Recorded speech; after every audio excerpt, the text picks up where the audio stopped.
Which came first? The fatness chicken cluck.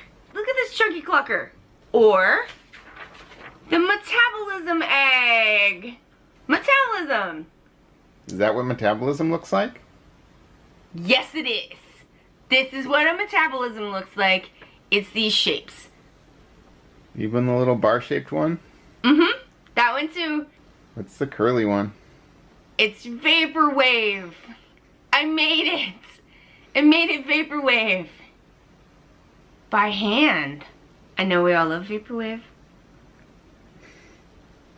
Does everyone's metabolism look like that? Yes. Science.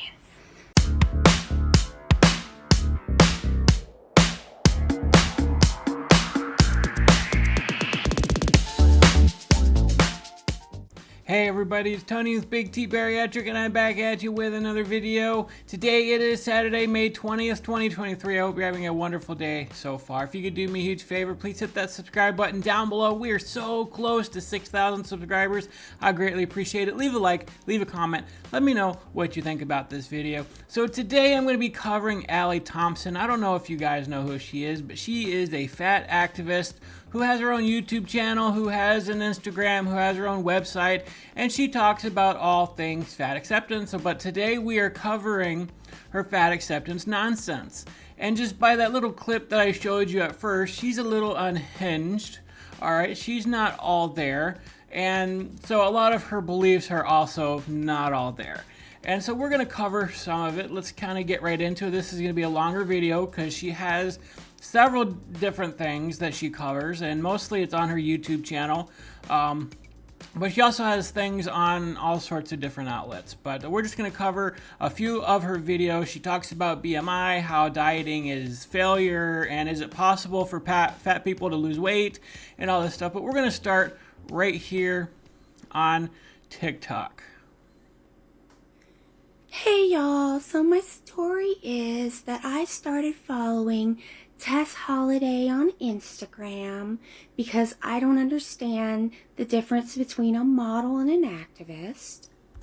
And it was all great at first, and everyone... Alright, so she's already calling into question people's, I guess, intelligence when it comes to whether or not they know the difference between an influencer and a model. Well, you can be Tess Holiday and you can be both, right? You can be a model and you could also have your own TikTok and talk about all the fat acceptance nonsense that you talk about. It was super nice to me, and I love that. But then I made decisions that I decided later I didn't like. And also, it's so much easier to get clout and claps and love from people for hating fat people. It's easier. Did you know? See, what's interesting about this is, one, just because we talk about fat acceptance in a negative light does not mean we hate fat people. Like, when are you going to get that through your thick head? That we're trying to save your life, that we're trying to tell you about what's healthy. We want you to live a long time, all right? We're not here cheering on the death of fat acceptance people. We're not trying to do that here. We're trying to educate you. So to think we just hate fat people because we don't agree with you is absolutely wrong. And that's the problem with society today, is everybody, if we don't agree with you on certain issues, you think we hate you and we want to destroy you and words are violence and all this other nonsense. And it's just not true. It's just not true. Know that? And so I decided to do the thing that was easier. And for the things that I did that I didn't like, that's fat acceptance's fault, not mine. And see, the thing about this too is she is being a total hypocrite here. Because the whole reason why she joined the fat acceptance movement and considers herself a fat acceptance icon is because it was easier to do than dieting, right? We talk about this all the time. It's easier to just say, oh, I'm fat and it's okay to be fat and I don't have to change. I don't owe anybody my health. It's easier just to say that than it is to diet and actually lose the weight so you can feel and look better at the same time. But hey, you know, you're going to do you. You're going to do what you want to do. But calling out people and saying it's just easier to hate fat people than to be a part of their movement, no, it's not. It's not. It's much harder to be on my side of it, where I'm actually doing the thing and I'm actually losing weight, So you're just talking nonsense. But we're going to go on to this video here. This one is called, Is It Possible for Fat People to Lose Weight? So we're going to just kind of record a little bit of this, then we'll go to the next video and record a little bit of that and just kind of piece this together here. So there's no rhyme or reason to it, but I just thought it was interesting. So let's... This is Allie. Welcome to Okay to Be Fat. This is another episode of Big Fat Questions. So today's question is, do you believe that fat people are born to be fat and that there's nothing they can do to lose weight?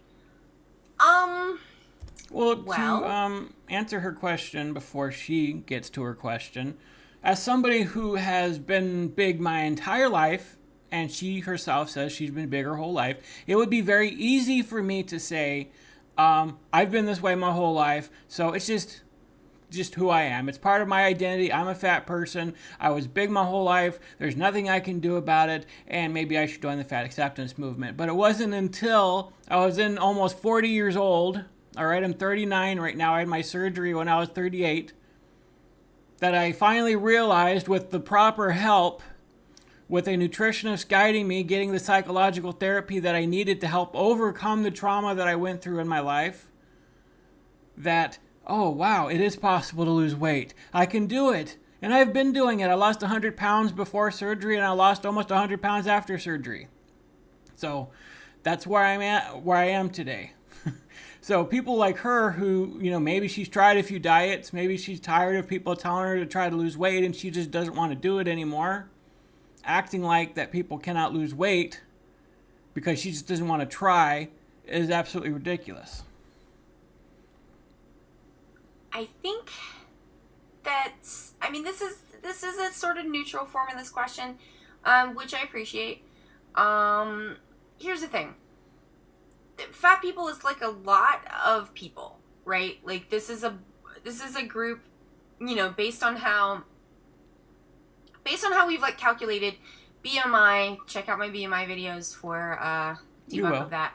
But we've like determined these are the fat people and these are the thin people. And so really what we're talking about here are like average, above average, below average.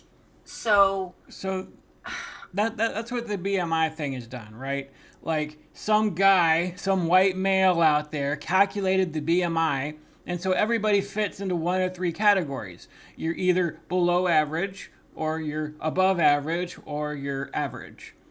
And so that's why they hate the BMI scale so much, right? Is because they hate average. They want nothing to do with average.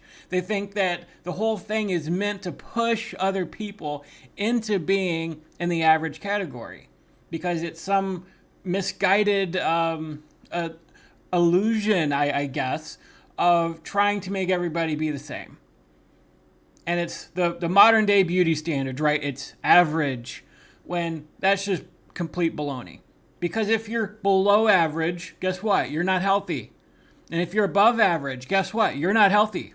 I had somebody trying to tell me yesterday, it's like, Big T, like, you can be healthy and overweight. It's like, no, you can't. If you're overweight, then there's a sign that there's something wrong. There's a imbalance in your system somewhere. Just like if you were underweight, it would not be healthy. So we talk more about the obesity side of it on this channel because that's been my journey, and I'm trying to overcome that. But I 100% know that if you're overweight, that your body is in imbalance. All right? That means there's something wrong. And every pound of fat that you have that you shouldn't have outside of what is normal is crushing your organs and is hurting you in some way. I know people who are 20 pounds overweight who are dealing with the consequences of that and dealing with it in harsh ways. I think the thing is that when people think about the fat people, they have an idea in their head that doesn't like encompass the variety of like who fat people are and like why those people are fat. And there's sort of like, because the question is like, is there anything that people can do to lose weight? I mean, what do you mean by lose weight? Like, and that's part of the whole thing too, is they're trying to make different categories of fat. There's just not fat people. There's InfiniFat and all the different terms that they have given it. So you're a little bit above average, you're middle above average, you're way above average, you are different classes and different types, and there's reasons why you're overweight. Here's the people who have diseases like PCOS, and here's the people who just struggled with it since childhood, and here's this group and that group. So the more they try to make it this fluid thing where you can be any other type of fat, and you try to classify it as that so you can identify as being that type of fat, it's much easier for you to just accept yourself the way you are. And so all I'm saying is they're trying to do the same way with fat acceptance. They're trying to make it a fluid thing where you can belong to this group, belong to that group, so they can create a community out of their obesity and act like that there's nothing they can do to change it. I was born to be InfiniFat. I was born to be this type of fat. And it's just absolutely rubbish. It's not the same as sexuality. It's not the same as race. It's not the same as real disabilities. It's completely made up. Like, in the long term, it's unlikely. It's not totally impossible. The fatter you are, the less likely it is that you'll be able to get, lose enough weight to put yourself into a, average or 25 or below BMI. I've thought about that myself. I was like, you know what? I've always been big my whole life. I was almost 700 pounds. Would I ever see myself as being close to a normal BMI? I don't know. It's hard for me to imagine because I've never been there. But that doesn't mean I'm not going to try to do it, right? It's not about fitting into any modern day beauty standard. It's not trying to fit into that normal category just so I fit everybody else. It's realizing that every point of the BMI scale above average is riskier and riskier. And those risks of death, there's over 200 different illnesses and diseases connected to obesity. And so the higher your points are on the BMI scale, the riskier it is for you, and the more likely you're going to die at a young age from any one of those complications. And it's not just about dying either. It's the pain that comes with being obese. It's the loneliness and everything else that comes along with it. So the closer I can get to that, the healthier you're probably going to be. Which is what people want people to be able to do. That's like extremely unlikely for, especially for the fattest like cohort of people. Can you do things that will artificially lower your weight for a period of time? Yeah, of course. I mean, people do that all the time. Can you keep weight off forever? Probably not. I mean, I think the thing is, though, is I think most people know this. Most people know this from their own personal experience. So because people try diets before and they failed, and if you're like me, you have 20 years of experience trying diets and failing and gaining the weight back and gaining even more weight back and this and that and just fighting with it back and forth. So you kind of get to a point where you give up. And that's where she's at today. That's where many of the fat activists are today. They've completely given up on themselves. They've given up on other fat people. They've given up on society. They've given up on the fact that they believe that they just can lose weight. And so now they just say they can't do it. It's impossible. Because you've tried it. You've experienced it yourself. You've tried to lose weight. Maybe you took 20 pounds off. Maybe that lasted a year. But then by the next year, by the next Christmas or whatever, you gain that weight back. But what is really behind that drive?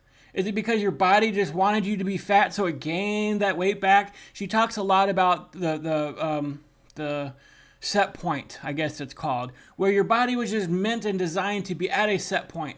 So if you try to lose 20 pounds, your body really wants you at that set point, so you're going to gain that weight back. Or maybe if you go 20 pounds above it, maybe, over time you'll just kind of naturally, gradually get back to your set point. And so that's the set point theory, is that your body just meant to be at a certain BMI, and it's going to be there, regardless of what you do. So if you try to go for long-term success, it's not going to happen, because if you try to lose a lot of weight below your set point, you'll just eventually gain it right back, because you're meant to be a fat person, and there's nothing you can do about it. And that's absolute rubbish.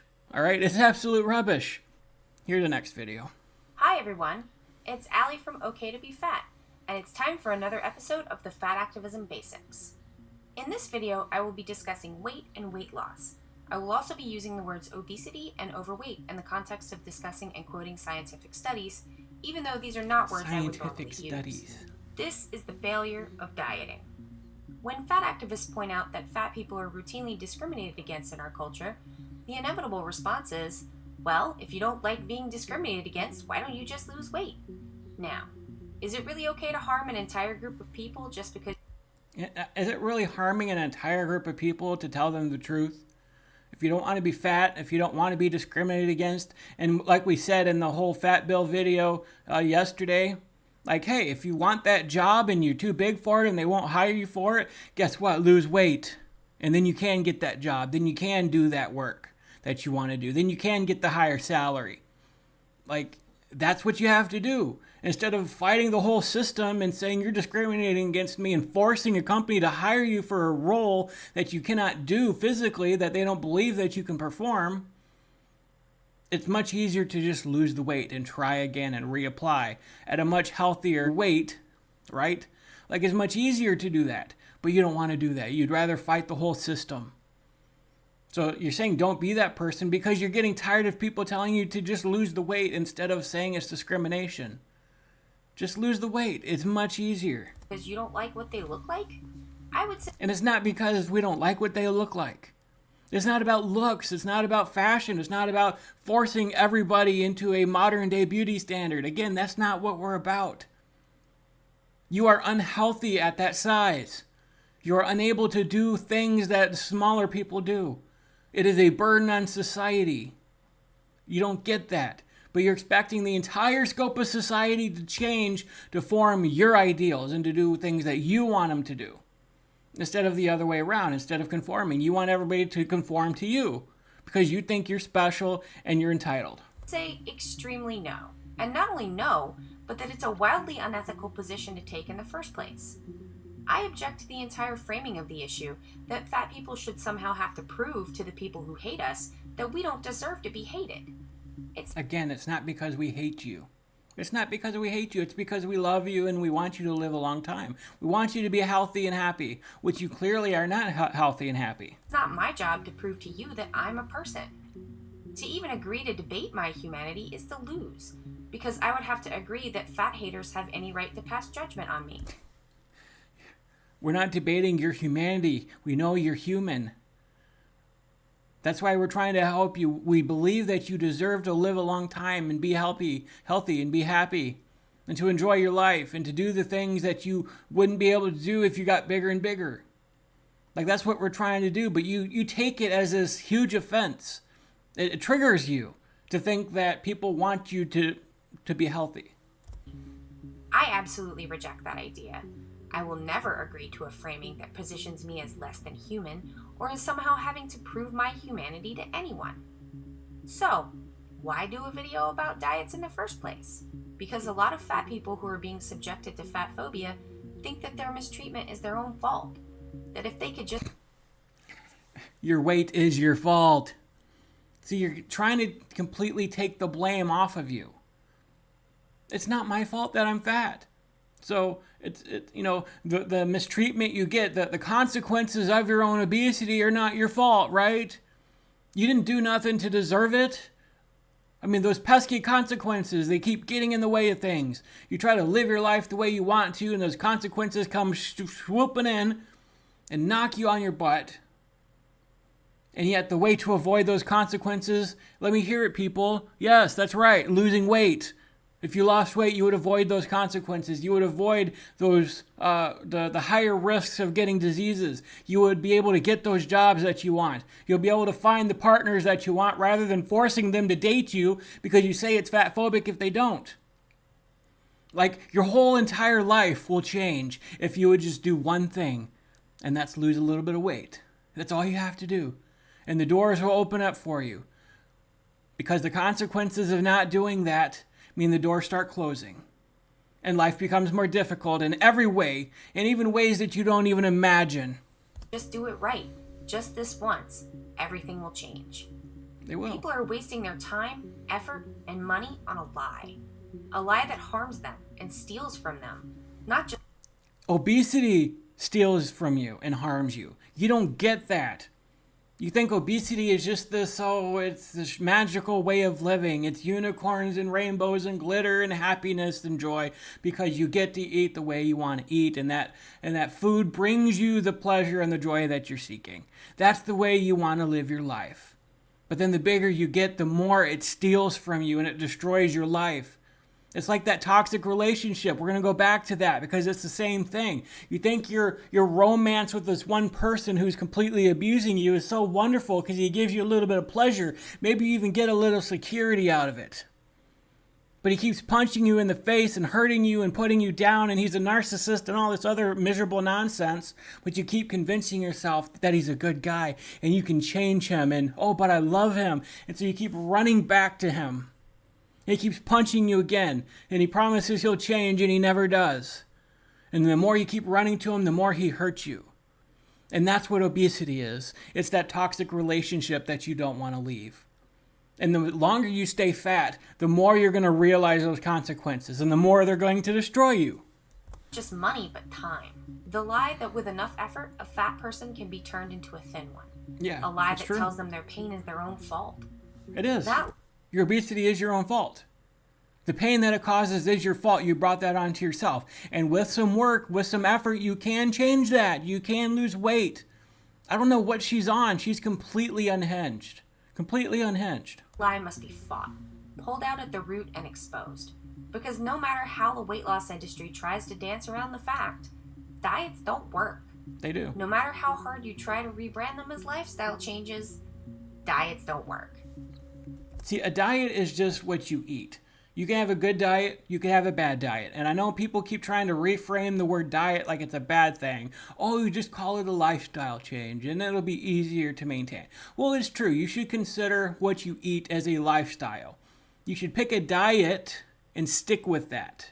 If you want to do keto, if you want to do paleo, if you want to do Mediterranean, whatever you want to do, stick with that. That should be your lifestyle. That's the way you should eat. But it's still a diet. All right? Diet is not a bad word. Your diet is whatever your diet is. It's like, it's just a term. It's just a word. It's not a bad word. But whatever you do, you should restrict your calories enough so that you start losing weight. We're not saying you have to go from eating 10,000 calories a day to 1,000 calories a day, and that's how you should eat for the rest of your life. No, if you want to lose weight, just cut back a couple hundred calories. Then once you lose a little bit of weight, cut back a little more. And then you'll just lose weight slowly, and it'll work out that way. The reason why they don't work is because people keep jumping, and they're like, okay, I'm going to diet tomorrow, and so tomorrow I'm going to throw all my junk food out. And their body rejects it because, why? Because they've been eating all the sugar and junk, and so they're addicted to that sugar, so their body withdraws. And they go running back to the food, and because they cut their calories so much, they end up binge eating. That's why diets don't work, and they give up on it when their scale plateaus. Because they lose a lot of water weight at front, and they're like, oh, this diet's working. Then suddenly when the body starts trying to build that water back up in the system, you plateau out because you're losing fat, but you're gaining water weight. So it plateaus, and they think, oh, the diet's not working. The scale's not moving fast enough. Let me run back to my eating habits because I'm tired of doing this. So yeah, you need to frame it as a lifestyle change. I need to do this. I need to eat this way. I need to eat clean. I need to eat healthy. And you will lose weight. And you can keep it off if you stick with it. Every single fat activist can tell you 95% of diets fail over time. Why? And what we generally mean by that is that 95% of people who lose over 20 pounds will regain it within 5 years. Almost always, dieters will not only regain the weight they have lost, they'll end up at a higher weight than before they even began. So where does this 95% number come from? In her book, Losing It, Laura Fraser points towards a study from 1959 by Dr. Albert Stunkard at the University of Pennsylvania Medical School. Dr. Stunkard undertook a review of the studies into weight loss available at that time. He criticized the conclusions of almost all the available research. These studies had skewed their... What I think is funny is how these fat activists really took all of their research from studies done in the 60s and 70s and even 80s. Like, I fully admit that back then there was a lot of faulty science. Because again, they tried to change the diet out where they made fat into the bad guy. So they pulled fat out of food and they replaced it with sugar. And then when people continued to, when obesity skyrocketed because they did that, then now we got all these fat activists today looking at all this bad research and all this bad science and saying diets don't work because you can cut your fat intake and start eating all these light food products, and then people just keep getting fatter and the diets don't work and you get a sugar addiction and you can't just do it right. And so, do they have an argument? Yeah, they do, because they're looking at all the faulty science. And the result is people did not lose weight and obesity only skyrocketed when they made that huge mistake. But they're looking at it completely wrong, because there are ways to lose weight. We're finding out now that sugar is the problem. Sugar is the culprit. I did that video on sugar. Not many of you watched it, but it's absolutely true. Sugar is the culprit.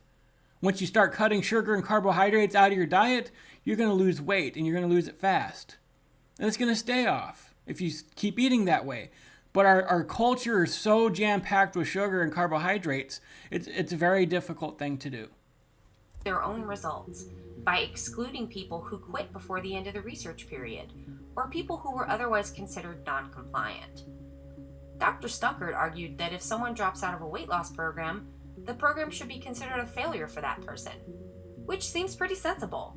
If you quit in the middle of a test, it generally counts as a failure, everywhere that isn't diet research. There were already hundreds of studies on weight loss in 1958, but when Dr. Stuckert applied his more stringent standards to the available data, only 8 studies made the cut. Not 8%, 8 total. Stuckert's standards are: because you could look at all these diets and call them failures, and you can call them fads, but any diet that you try that has calorie restriction will work.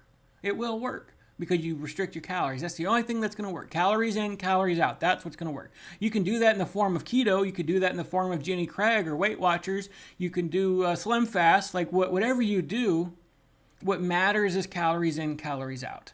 And sugar out does matter too. You'll lose weight better and faster, and you'll feel much better if you get the sugar and carbohydrates out of your diet. But I've been losing weight at work by eating. I've been taking a lean cuisine to work. I might have one when I get home. I've been having those Ensure shakes. And so that's been a calorie restriction for me, and I'm losing weight. But I am, because I do have access to a grill at work. I'm thinking about taking foods like salmon or something to work and grilling up my lunch instead of a lean cuisine. So I am phasing out the lean cuisines that I have in the freezer. I'm not just going to throw them away. So I'm going to finish what I have in there. Then I'm going to start getting salmon, maybe a little bit of hamburger, something to take to work and put on the grill, and that will be my lunch. But yeah, I mean, a lot of them just use faulty research from decades ago to make their points instead of looking at the new research that's going on. Hi everyone, it's Allie from OK to Be Fat, and it's time for some fat activism basics. In this series of videos, I'll be talking about BMI, the body mass index. I wasn't originally going to cover this topic because it's almost too basic. Because everyone knows that BMI is a bad tool that's misused to stigmatize people. Because we all know that BMI is garbage. So a lot of these journals that talk about how the body mass index is bad is really the ones that they go to for their faulty research. They're not looking at it from an objective point of view. All right, so am I saying that the BMI is 100% perfect? No, I've never said the BMI is perfect. Because you can have a little more muscle mass, be a little heavier because of that, and still be considered overweight. But what the BMI does is it takes into consideration your height and your weight, and it puts you on a scale to determine whether or not you're overweight. Is it a perfect indicator of your health? Maybe not. But a doctor can look at you and say, wow, you're pretty fit, versus, wow, you're packing on the pounds. Like, there's a difference there. You can have a lot of lean muscle and be fit and be over on your BMI scale and be perfectly fine. But if you're looking like you're packing on the pounds, you're building some stomach there, you're overlapping your belt a little bit, then your doctor's going to be more concerned for you. So it's just a guide, right? It's not a perfect thing. Your BMI is not perfect, but it's a guide. We could start seeing that, oh, I'm going up in the classes. There are 3 classes, class 1, class 2, class 3. I should probably do a video on it. But there are 3 classes of obesity, and the higher you get on the scale, the higher you go up on the scale, and the more dangerous and the more risky it is for your health overall. It's just a way of measuring, guys. It's just a way of measuring. Right? Well, it turns out not everyone does know that. And talking about the problems with BMI is a foundation we need to build on, so that later we can get into more complicated topics. We have to talk about BMI, because BMI is a critical part of the framework used to dehumanize fat people. The BMI... It doesn't dehumanize you. It's saying if you're this height and you should be at this weight, which is normal, which is healthy, and if you're higher than that, then hey, maybe you should consider losing a little bit of weight. Telling somebody they should lose a little bit of weight does not dehumanize you. I'm tired of that argument. We still think of you as human. That's why we're telling you this. We're trying to tell you and warn you that you should probably lose a little bit of weight because you're in a dangerous zone. If we didn't think of you as human, we wouldn't tell you at all. We would go in with your lies and your ridiculous BS and say, okay, you're perfectly fine. You should stay fat. That's totally cool, without being worried about the consequences for you later on. Anyways, this person is crazy. She's unhinged. I might do another video of her because she's got a lot of content out. But what's interesting is about a year ago, she stopped putting out content. Like I don't find on her YouTube content sooner than a year ago. So she got 2 videos from a year ago, and then suddenly it's 2 years. A few videos for 2 years ago, then 3 years ago. So she stopped being active. I looked on her Instagram. I looked on everywhere. Even her TikTok, she stopped putting out content about a year ago, maybe 2 years ago. And then I look on her Patreon, and she still kind of does things on Patreon, but it's mostly just posts saying, hey, I'm sorry, I'm not doing too well right now. Hey, I'm sorry, I'm going to try to put more content out. And then she doesn't. And then another excuse a few months later, hey guys, I'm sorry, I just have not been feeling the best. So for about a year, she has not been doing really, really well. I don't know if she's sick physically. I don't know if she's going through something mentally, but she stopped putting out content for well over a year now. And so I can't help but think that her obesity is catching up to her in some degree. And she's having a difficult time, and I do wish her well. I really hope she gets the message. I hope she realizes what she's doing to herself and that she would feel better about herself. She would feel healthier if she just lost some weight and got to a normal size, a normal BMI, which is the optimal level. So anyways, that's my video for today. I hope it made sense to you guys. I know this was just kind of a quick fling through a few videos, but I think you guys got the idea of what I was trying to say here, that Allie Thompson is unhinged, and this is nuts. These people are ridiculous, but I'm going to go for now, and it's Saturday, and so this is just a quick little video, and I can go back to relaxing for the rest of my Saturday. And I'll probably make a video tomorrow, Sunday, to go out on Monday, and I'm going to try to keep up with videos again, and I'll probably miss a day or two here during the week. Wednesday, Scout's going to be on with me again for Big Talks with Big T. We're going to talk more about this New York bill. So she has a lot she has to say, or she wants to say about it. So that'll be a great time. So 7 p.m. Eastern time, Wednesday night, me and Scout, Big Talks with Big T. I love having her on. So come on out and enjoy that live stream with us. And other than that, yeah, I love you guys. I hope you have a great weekend. I'll talk to you soon. God bless you.